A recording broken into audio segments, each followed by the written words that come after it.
Hi everyone, Jackie here, and today I'm at Disney's Polynesian Resort with Allie, the Walt Disney World Ambassador, and she's going to tell us all about resorts, everything Disney's Polynesian. We're actually in one of the brand new Moana rooms. Yes, thank you so much. I'm so excited to be here today. Disney's Polynesian Village Resort just opened yesterday for our guests, and we are thrilled. We're standing in one of our Moana-inspired rooms right now, and it's just incredible. You know, staying at a Disney resort has some amazing benefits, and we're so excited to welcome our guests back to our resorts. We actually have a plan to open all 31 of our resorts by the end of the year, so we're so excited to get our guests back and to celebrate the world's most magical celebration with us throughout the next couple of months. Yeah, so exciting. And is there any fun facts about the Polynesian that you know? Oh, fun facts about the Polynesian. Let's see.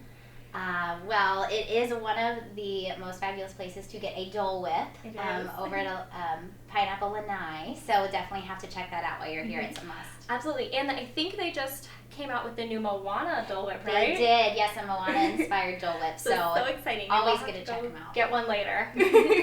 Well, thank you, Allie. I really appreciate all of that information, and I'm sure our followers are going to love it, so thank you so much. Thank you.